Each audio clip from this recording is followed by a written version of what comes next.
اعوذ باللہ من الشیطان الرجیم بسم اللہ الرحمن الرحیم۔ معزز سامعین السلام علیکم ورحمۃ اللہ وبرکاتہ۔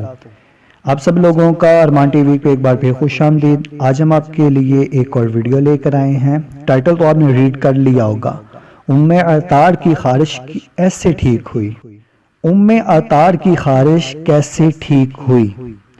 امی جان رحمت اللہ تعالی علیہ کو برسوں تک ہتھیلیوں میں پریشان کن میٹھی کھجلی نے پریشان کیا ہوا تھا، اور یہ کسی علاج سے نہ جاتی تھی۔ کسی کے بتانے کے مطابق انہوں نے مہندی پانی کے ذریعے ذرا پتلی کر کے اس میں مناسب مقدار میں لیموں نچوڑ کر تھوڑا سا نیلا تھوتھا شامل کر کے خارش پر لگانا شروع کیا۔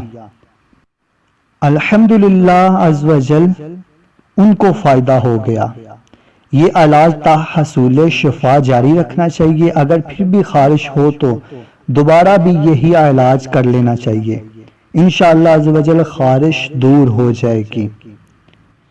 مہندی کے علاج کے بارے میں اعلیٰ حضرت کا ارشاد: مہندی خارش کے لیے مفید ہے، مگر ہاتھ پاؤں میں خارش ہونے کی صورت میں مرد اس کو اسی وقت لگائے جب دوسرا کوئی علاج ممکن نہ ہو۔ بدن کی ایسی جگہ جہاں عورتیں نہیں لگاتے وہاں مرد مہندی لگا سکتا ہے، مثلا ران، کندھا وغیرہ۔ اعلیٰ حضرت امام اہل سنت مولانا شاہ امام احمد رضا خان بریلوی رحمت اللہ تعالی فرماتے ہیں کہ مرد کو ہتھیلی یا پاؤں کے تلے بلکہ صرف ناخنوں میں ہی مہندی لگانا حرام ہے۔ مرد اسی وقت ہی مہندی سے خارش کا علاج کر سکتا ہے جب کوئی اور تدابیر کام نہ آتی ہوں۔ اس کے علاوہ آپ کو میں ایک کریم بھی بتا دیتا ہوں، کریم کا نام بھی آپ کو میں سکرین پہ منشن کر رہا ہوں۔